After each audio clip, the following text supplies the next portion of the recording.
જિલ્લાના પલસાણા તાલુકાના તરાજ ગામની સીમમાં નેશનલ હાઈવે નંબર 53 પર પલસાણાથી સચિન તરફ જતા રોડ પર પૂર ઝડપે જતી વિદેશી દારૂ ભરેલી કાર અકસ્માતનો શિકાર બની હતી।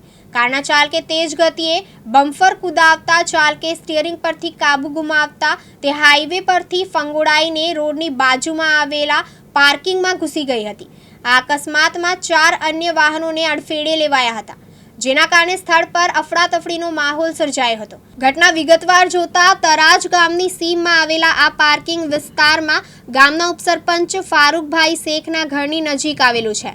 પૂરપાટ ઝડપે જઈ રહેલી કિયા સેલ્ટોસ કારના ચાલકે અચાનક કાબુ ગુમાવતા કાર પાર્કિંગમાં ઘૂસી ગઈ હતી। આ અકસ્માતમાં કારમાંથી 2 વ્યક્તિઓ તરત જ ભાગી છૂટતા સીસીટીવીમાં કેદ થયા છે। ધડાકાભેર અવાજ સાંભળીને સ્થાનિક રહીશો અને પોલીસ સ્થળ પર દોડી આવી હતી। જોકે પોલીસ પહોંચે તે પહેલા કેટલાક સ્થાનિક લોકોએ કારમાંથી વિદેશી દારૂની બોટલો ઉઠાવીને ભાગી જવાના પ્રયાસ કર્યા હતા।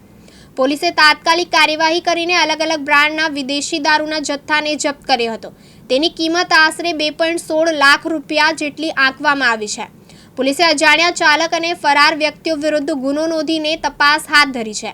આ વિદેશી દારૂ ભરેલી કારની પાછળ પોલીસ ખાનગી વાહન લઈને પકડવા પડી હોવાથી તેનાથી બચવા બુટલેગરે કાર બેફામ હાંકતા સ્ટીયરિંગ ઉપરથી કાબુ ગુમાવતા કાર રોડ ઉપરથી નીચે ઉતરી ગયા બાદ પાર્કિંગમાં વાહન સાથે ભડકાઈ હોવાની સંભવિત સ્થાનિક અને એલસીબી નહીં પરંતુ સુરત શહેરને અડીને આવેલ વિસ્તાર હોવાથી અન્ય કોઈ પોલીસ પીછો કરતી હોવાની શક્યતા સેવાઈ રહી છે। જોકે ઘટના સમયે તાત્કાલિક કોઈ પોલીસ નહીં પહોંચતા હદ બહારની પોલીસ બુટલેગરોની ગાડીનો પીછો કરતી હોવાની શક્યતા વધી છે। સ્થાનિકોએ આ કારમાંથી અલગ-અલગ નંબર પ્લેટ શોધી કાઢી હતી, જેમાં કાર ઉપર નંબર લગાવ્યો હતો, જ્યારે કારની અંદર નંબર પ્લેટ મળી આવી હતી।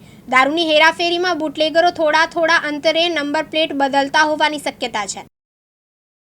રમેશ ખંભાતી, દિવ્યાંગ ન્યૂઝ, પલસાણા, સુરત।